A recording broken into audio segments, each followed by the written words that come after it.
Bismillahirrahmanirrahim and good morning everyone. I wish and hope that all of you are fine and you are enjoying your health and life. So last time we did translation and explanation of unit number 1, then vocabulary, then question answer. So I decided to touch a little bit the grammatical concepts, because without them learning English is useless. Even you can't learn, you can't write, you can't communicate. So as you can see the channel name, that is basics basically. This is my side activity, you can say. I always keep myself busy in trying new things. तो ये भी मेरी आप कह लें एक lockdown activity है. So I decided to devote this channel in teaching you guys. So please subscribe and press the bell icon to get the latest information and the latest videos about English. So the topic today that we are going to discuss is tense. We will just do the introduction of tense, like what basically the word tense is, its kinds and a little bit जो इसके साथ आपको पता होना चाहिए. So the first thing जो मैं पहले बच्चों को बताती हूँ, सिखाती हूँ फेस टू फेस लेक्चर्स में भी, कि जब तक उनको टेंस का नहीं पता, टेंस का मतलब क्या है, टेंस वर्ड कहाँ से आया है, इसका मीनिंग क्या है, वो कुछ भी नहीं जान सकते. सो जो वर्ड टेंस है इसका मतलब होता है time. T for tense, T for time. Urdu में जिसे वक्त और ज़माना कहते हैं. बेसिकली ये लैटिन वर्ड है, ये लातीनी ज़ुबान का लफ्ज़ है और ये टेम्पस से निकला है. लैटिन वर्ड है और टेम्पस का मतलब भी ज़माना या वक्त होता है. Now let's move towards the kinds of tenses. ज़माने की किस्में कितनी हैं, वक्त की किस्में कितनी हैं, और मेरे ख्याल में ये सबको ही मालूम होगा कि टेंसेस की 3 बेसिक काइंड्स होती हैं. नंबर 1 इज़ प्रेजेंट टेंस, ज़माना हाल जिसे कहते हैं. प्रेजेंट हम कहते हैं ना, प्रेजेंट मोमेंट, अभी का वक्त, अभी प्रेजेंट टाइम. तो अभी का जो वक्त गुजर रहा है इसे present, like I am recording a video for you, तो ये मेरा प्रेजेंट टाइम है. आप इसको अगर सुन रहे हैं तो आपका ये प्रेजेंट टाइम है. पास्ट टेंस सेकंड काइंड है, जिसे ज़माना माजी, पास्ट मतलब गुजर गया, गुजरा हुआ. एंड फ्यूचर टेंस कहते हैं आने वाले वक्त को. ज़माना मुस्तकबिल, वो वक्त जिसने अभी आना है. कहते हैं ना, what are your future plans, तुम्हारे मुस्तकबिल के क्या इरादे हैं, क्या मंसूबे हैं, क्या प्लान्स हैं. अब काइंड ऑफ टेंसेस यहाँ पे रुकती नहीं है. अब 3 टेंसेस की मज़ीद आगे से काइंड्स हैं. ये कितनी हैं और ये कहाँ पर जाके रुकती हैं, इसके लिए एक छोटा सा फार्मूला मैंने बनाया है ताकि आप लोगों को याद रहे. कुछ चीज़ों को हम याद करने के लिए कुछ सिंबॉलिक उसके साथ हम सिंबॉलिज़म यूज़ कर लेते हैं ताकि हमारे माइंड में बैठ जाए. तो इसके लिए मैंने जो सिंबॉलिज़म यूज़ किया है वो देखते हैं हम कि क्या नंबर है, कितने टेंसेस होते हैं. अगर आप वर्ड टेंस को ही लें और इसको अगर आप जो है वो डिवाइड कर दें 2 पार्ट्स में, पहला 10 और दूसरा SE जो एंड पे बचता है. स साउंड सेकंड वर्ड अगर आप बोलें तो वो स साउंड से स्टार्ट होता है. तो 10 तो हो गया 10 प्लस सेकंड से है, तो हम यहाँ से थोड़ा सा सिंबॉलिज़म ले लेते हैं कि ये दो को डिनोट कर रहा है. और अगर आप 10 + 2 करें तो टोटल 12 बनते हैं. तो टेंसेस की टोटल काइंड्स कितनी होती हैं, 12 होती हैं. अब जो काइंड्स ऑफ टेंसेस, वो बेसिक जो काइंड्स ऑफ टेंसेस हैं वो 3 है. अब हर टेंस की आगे से 4 काइंड्स हैं. लाइक प्रेजेंट टेंस है तो इसकी 4 काइंड्स हैं, पास्ट टेंस है तो 4 काइंड्स हैं, फ्यूचर टेंस है तो 4 काइंड्स हैं. तो अगर आप इसको 4 + 4 8 + 4 12. सो 3 बेसिक काइंड्स हैं और 4 जो है वो आगे से इनकी फर्दर काइंड्स हैं. सो 3 × 4 is equal to 12. 10 + 2 is equal to 12. So total kinds of tenses are 12. Basic are 3. Further kinds of tenses are 12. Now you can't forget that. You don't have to forget that. इससे easy symbolism हो नहीं सकता. अच्छा. So each tense has 4 kinds. I made this key paper for all of you, जो मैं अब record करती जा रही हूँ. So each tense has 4 kinds. Present tense की अगर हम काइंड्स देखते हैं, सबसे पहले तो पहली काइंड होती है प्रेजेंट इंडेफिनाइट टेंस. जब तक बेटा आपको ये याद नहीं होगा, आप कभी भी आगे फर्दर सारे टेंसेस को जान ही नहीं सकते. Just remember one thing, tense is not a mess. ये बिल्कुल भी मैस नहीं है. इसको आप जितना इजी और इन्जॉय करके आप इसको सीखते हो, ये उतना आपके माइंड में बैठ जाता है. अब देखो ये इतनी इन्फॉर्मेशन है, इतना नॉलेज, अगर ये ऐसे बस पढ़ा बिखरा पढ़ा हो तो फिर आपके लिए वाकई बड़ा मुश्किल है. अब मैं जिस तरह से स्टेप बाय स्टेप आपको सिखा रही हूँ, अगर आपको सिर्फ एक स्टेप याद रहता है तो आप एक वक्त में सिर्फ ये याद रखें कि टेंस का मतलब टाइम होता है. अगली चीज़ याद नहीं रहती तो छोड़ दें. कुछ टाइम के बाद आप ये याद करना शुरू कर दें कि टेंस की 3 बेसिक काइंड्स होती हैं, बाकी चीज़ों को छोड़ दें. एक मोमेंट ऐसा हो कि जिसमें आप इस फार्मूला को याद कर लें. जब आपको याद रह जाए कि टेंस की फर्दर काइंड्स, टोटल काइंड्स 12 होती हैं, जब ये याद हो जाए तो आप ये इस अगले स्टेप पे आ जाए. तो प्रेजेंट टेंस की जो पहली काइंड होती है उसे कहते हैं प्रेजेंट इंडेफिनाइट टेंस. उर्दू में हम इसे कहते हैं फ़ेल हाल मतलब. I don't believe in learning in Urdu because अभी जो FIBAIS बोर्ड का जो पैटर्न चल रहा है, ऑल एंड ऑल ये इंग्लिश टू इंग्लिश है और ये इजीली याद भी रह जाता है. बट उर्दू बताने का मकसद ये होता है कि आपको इसके साथ साथ उर्दू की ग्रामर भी याद हो जाती है. तो आप एक टाइम पे 2 लैंग्वेजेस को समझ रहे हो. तो जिस तरह हम गर्दाने वगैरह उर्दू में करते हैं ना, तो बेसिकली टेंस भी वही गर्दानी होती हैं. तो प्रेजेंट इंडेफिनाइट मीन्स फ़ेल हाल मतलब. प्रेजेंट कंटिन्यूस मीन फ़ेल हाल जारी. कॉन्टीन्यूस कहते हैं ना, जारी है. प्रेजेंट परफेक्ट हम कहते हैं ना, परफेक्ट हो गया काम, परफेक्ट है, परफेक्ट हो गया, दैट मीन्स मुकम्मल.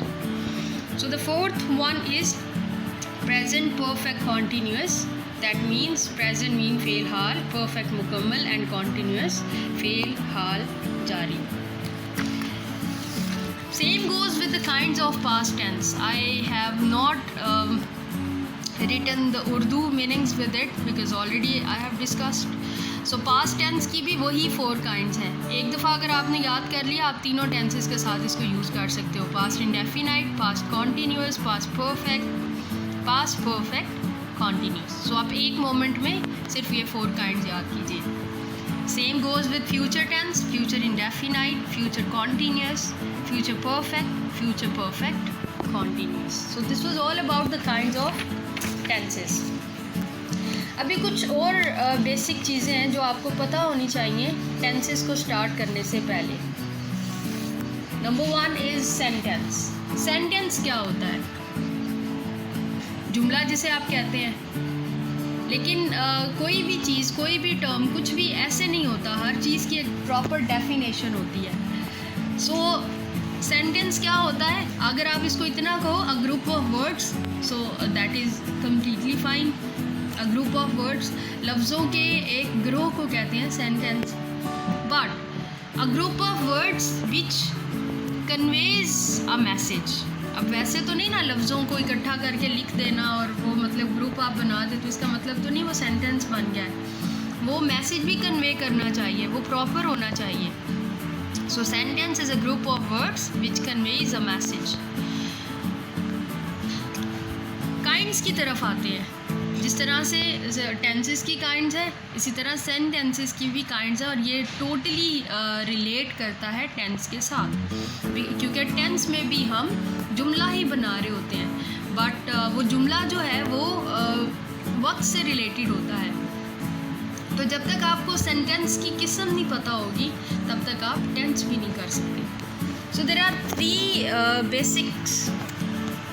Basic kind of sentences. Why I use basic, the word basic with all the new concepts? क्योंकि अगर हम इसको डिटेल में पढ़ना शुरू करें तो ये हर चीज़ की एक डिटेल होती है, बहुत आगे तक जाती है उसकी एक्सप्लेनेशन।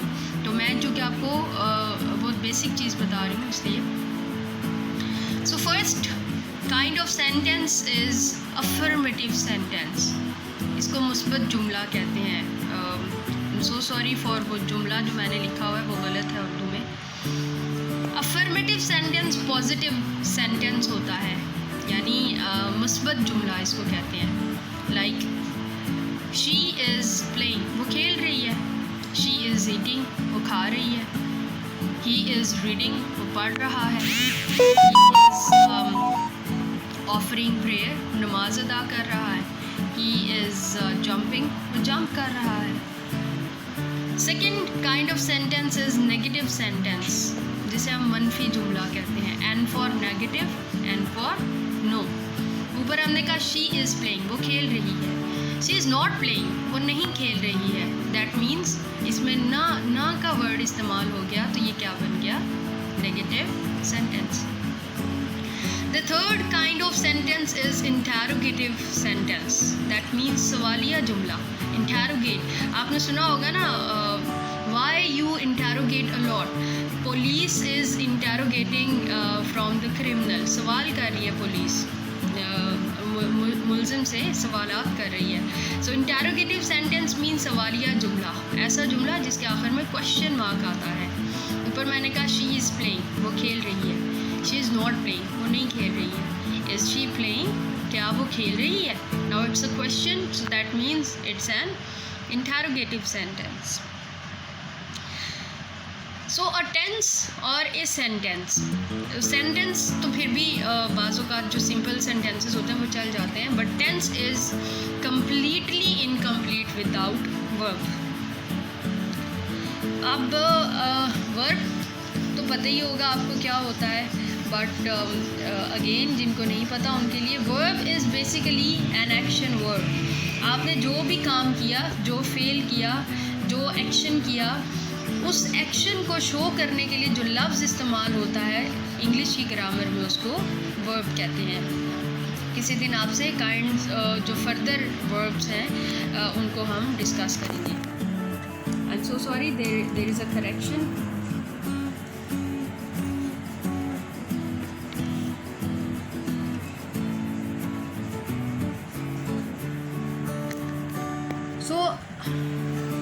फॉर्म्स ऑफ वर्ब हम डिस्कस कर रहे हैं। फॉर्म्स ऑफ वर्ब की हालतें हम डिस्कस कर रहे हैं। किस्मों में तो और जो है बहुत सारे ऑप्शन आते हैं। टेंस जो है वो फॉर्म ऑफ वर्ब के बगैर इनकम्प्लीट होता है। 3 फॉर्म ऑफ वर्ब्स होती हैं।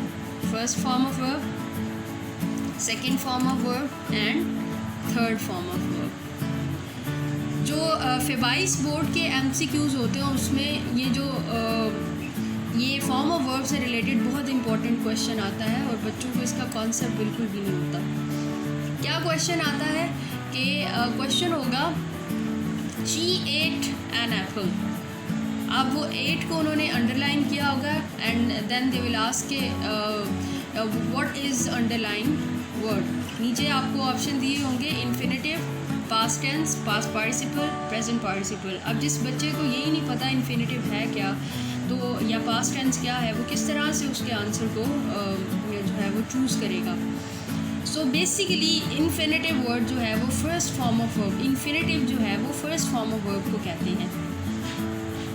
अगर आप इसको डिफ़ाइन करना चाहो तो you can define it as infinitive is the first form of verb, past tense is the second form of verb, past participle is the third form of verb, fourth form of verb officially कोई form होती नहीं है, but बच्चों को concept देने के लिए मैं भी, मेरे टीचर्स ने भी, और यूजुअली हम उसको फोर्थ फॉर्म कह देते हैं। ये फर्स्ट फॉर्म और ING के ब्लेंड से बनती है फोर्थ फॉर्म ऑफ वर्ब।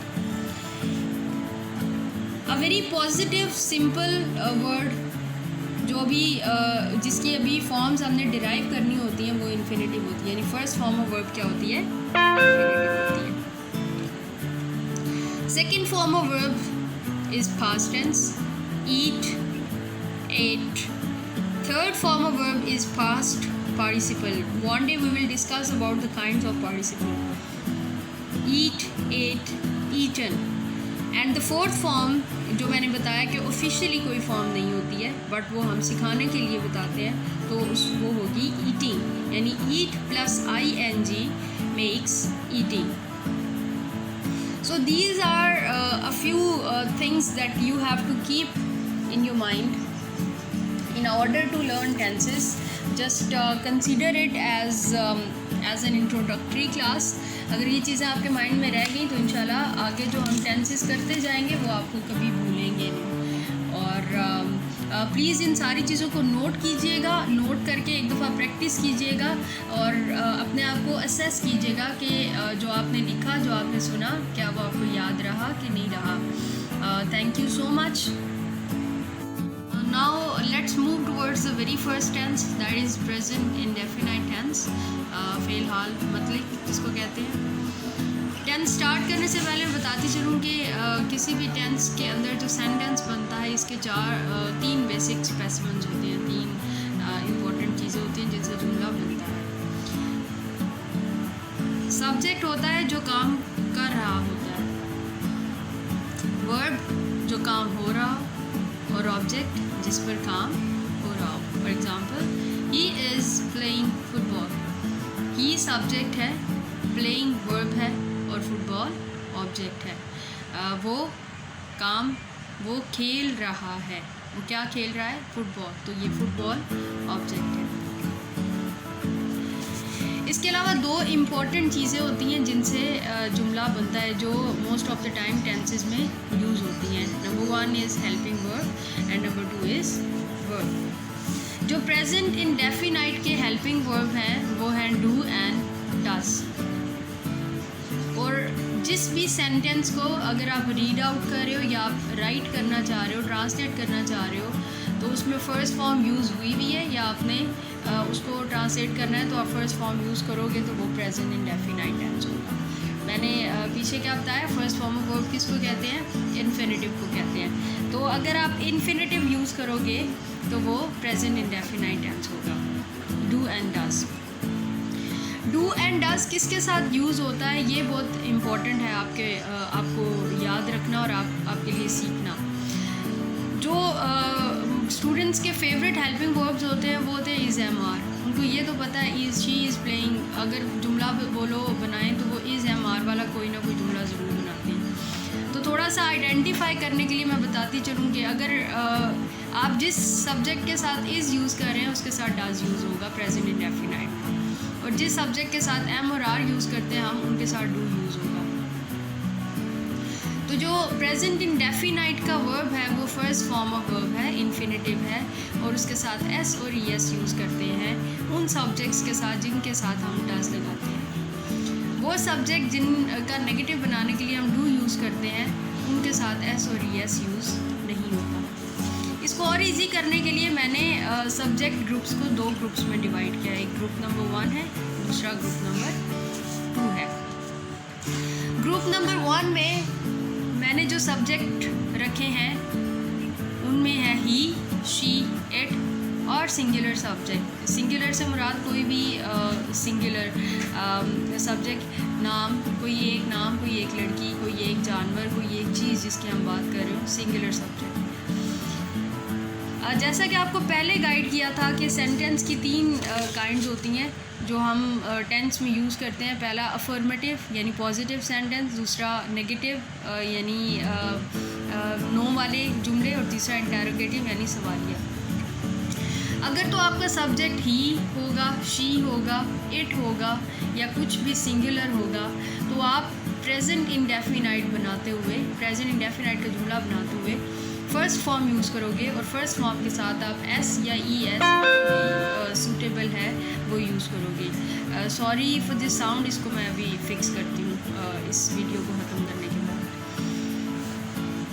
जो नेगेटिव सेंटेंस होता है उसमें हम डज नॉट यूज़ करेंगे इन्हीं सब्जेक्ट के लिए, और जो फर्स्ट फॉर्म हम लगाएंगे फिर हम उसके साथ एस और ई एस नहीं लगाएंगे. You can see the cross.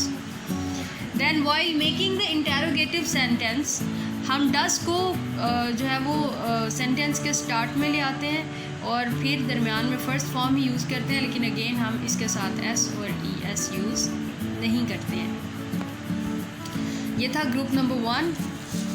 अब ग्रुप नंबर 2 की इंफॉर्मेशन की तरफ आते हैं. तो ग्रुप नंबर 2 में मैंने जो सब्जेक्ट्स रखे हैं वो है I, we, they, you and plural subject. यानी अगर पीछे एक गर्ल की बात हो, एक नाम हो, तो इधर अगर 2 होंगे या प्लूरल होंगे, प्लूरल सब्जेक्ट होंगे, तो ये भी ग्रुप 2 में ऐड होगा. ग्रुप 2 का सेंटेंस बनाने के लिए हम सिर्फ फर्स्ट फॉर्म यूज़ करते हैं, इसके साथ एस और ई एस नहीं होता. यानी ग्रुप 2 के अगर सब्जेक्ट होंगे आपके ट्रांसलेशन में, या फिर आई, वी, दे, यू और प्लूरल सब्जेक्ट आप रैंडमली इंग्लिश में यूज़ कर रहे हो, तो इनके साथ सिर्फ फर्स्ट फॉर्म लगती है प्रेजेंट इंडेफिनाइट के जुमले में. इसका नेगेटिव बनाने के लिए डू नॉट यूज़ करते हैं और अगेन फर्स्ट फॉर्म ही लगती है. और जब इसका हम क्वेश्चन बनाते हैं, इंटेरोगेटिव बनाते हैं, तो डू को हम जुमले के शुरू में ले आते हैं और उसके बाद फर्स्ट फॉर्म लगा देते हैं जहाँ पर उसकी ज़रूरत होती है. एक चीज़ मैं आपको पहले बता दूँ इसके फार्मूलाज को जानने से पहले, कि पता कैसे चले कि जो जुमला हमारे सामने लिखा हुआ ये प्रेजेंट इंडेफिनाइट टेंस है या कुछ और है.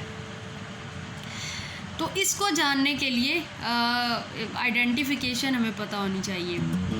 प्रेजेंट इंडेफिनाइट टेंस का जुमला उर्दू में होगा तो उसके एंड पे ती है, ते हैं या ता है आता है. जैसे वो खाना खाती है, अहमद खाना खाता है, बच्चे स्कूल जाते हैं, जानवर चारा खाते हैं.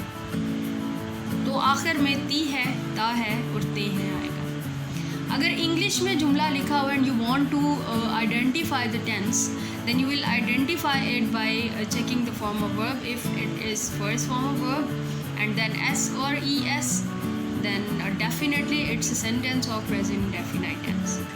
If s or es is not present, that means कि वो कोई ग्रुप 2 के सब्जेक्ट का जुमला है और सिर्फ फर्स्ट फॉर्म है, तो वो भी प्रेजेंट इंडेफिनाइट है. अगर कोई नेगेटिव सेंटेंस आपके सामने है और उसमें डू या डज यूज़ हो रहा है, तो अगेन वो भी प्रेजेंट इंडेफिनाइट का सेंटेंस है. तो ये क्या हो गया, ये इसकी आइडेंटिफिकेशन हो गई. जब तक आइडेंटिफिकेशन नहीं आती है तब भी मुश्किल होता है जुमले को जो है उसको उसके वर्ब को पिक करना और उसके लिए हेल्पिंग वर्ब को यूज़ करना. Now let's move towards the formulas. ये जो पीछे डिटेल मैंने बताई है, इसको अभी हम ज़रा कंपोज करते हैं और हम इसके फार्मूलाज बनाते हैं. जो ग्रुप 1 था, यानी जिसके सब्जेक्ट ये थे ही, शी, इट और सिंगुलर सब्जेक्ट था, इसके फार्मूलाज क्या हैं. ग्रुप 1 और ग्रुप 2 में आप इसको डिवाइड कर लीजिएगा और इनमें जो सब्जेक्ट्स मैंने डिवाइड किया, आप इनको रेक्टिफाई कर लीजिएगा प्लीज़. जब तक ये आपके माइंड में पक्के याद नहीं हो जाते, आप प्रेजेंट इंडेफिनाइट टेंस नहीं कर सकते हो. यही इसकी इंपॉर्टेंट चीज़ है. डिफरेंस सिर्फ एस और ई एस का है. सो ग्रुप 1 के जो सब्जेक्ट हैं, यानी ही, शी, इट या सिंगुलर नेम होगा, तो उसके साथ उसका किस तरह से जुमला बनेगा, उसमें पहले तो सब्जेक्ट आ जाएगा, इनमें से कोई भी एक, फिर फर्स्ट फॉर्म ऑफ वर्ब लगेगी and then you will use S और E S according to the verb. जैसे अगर गो यहाँ पे यूज़ करना है तो उसके साथ गोज़, ई एस यूज़ होगा. अगर वांट है आपका वर्ब तो उसके साथ सिर्फ एस यूज़ होगा, यानी wants and then object. While making the negative of group 1's tenses, you will use subject plus does not and then first form and then object. वो जो s और es हमने affirmative में use किया वो cross हो जाएगा, वो यहाँ पर यूज़ नहीं होगा. बच्चों को सिखाने के लिए I usually told them that s और es is merged with do और वो does मान गया. तो ये एक सिम्बॉलिज़म के साथ उनको मैं इस तरह से सिखा देती हूँ. इंटेरोगेटिव बनाने के लिए हम क्या करते हैं, हम डस को जुमले के शुरू में ले आते हैं, देन हम सब्जेक्ट अपना यूज़ करते हैं, then first form of verb, then object and question mark. अगर आप क्वेश्चन मार्क नहीं लगाते हो तो आपका इंटेरोगेटिव सेंटेंस इनकम्प्लीट है. ऑफ कोर्स ऊपर भी आपने फुल स्टॉप्स तो लगाने ही हैं, लेकिन मोस्ट ऑफ द टाइम बच्चे इंटेरोगेटिव सेंटेंस के साथ क्वेश्चन मार्क लगाना भूल जाते हैं. Let's move towards examples. जैसा कि मैंने कहा कि प्रेजेंट इंडेफिनाइट टेंस की आइडेंटिफिकेशन है ती है, ते हैं, ता है। तो आप देख सकते हैं जुमला, वो स्कूल जाता है। वो को अगर हम इंग्लिश में ट्रांसलेट करें तो ही। अब नाउ यू कैन सी कि ग्रुप 1 का सब्जेक्ट है। और मैंने एक और जुमला बनाया, निम्रा स्कूल जाती है। आप देख रहे हैं ती है, उसके एंड पे भी ती है, इधर आइडेंटिफिकेशन में भी ती है। और वो जो सिंगुलर सब्जेक्ट की मैं बात कर रही थी वो भी आप इसको यहाँ पे समझ सकते हैं कि निम्रा चूँकि एक लड़की है तो ये सिंगुलर सब्जेक्ट है। वो स्कूल जाता है, he goes to school. Can you see the formula? Subject is he, first form जाना मतलब गो, एस और S, goes, object to school. Then he does not go to school, subject does not, first form, object, और S और S यहाँ पे गो के साथ नहीं है। अब इंटरोगेटिव सेंटेंस बनाना है तो does he go to school, क्या वो स्कूल जाता है? तो can you see the formula? Does plus subject plus first form plus object and then question mark. Now moving, what you have to do is you have to practice both these groups one by one. Group 1 सीख लिया, उसके 10 जुमले बनाए, उनको English में translate करें, Urdu to English. ये question आता है like this is only question in which you have to translate Urdu sentences into English. इसके साथ भी कुछ चॉइसेस होती हैं बट आपको ये भी आना चाहिए। तो आप 10 जुमले उर्दू में लिखिए जिसके एंड पे ता है और ती है आता हो, और वो आपके ग्रुप 1 के जुमले होंगे और आप उनको इंग्लिश में ट्रांसलेट करें तो ये ग्रुप 1 आपका रेडी हो जाएगा प्रेजेंट इंडेफिनाइट टेंस में। Now there comes the group 2।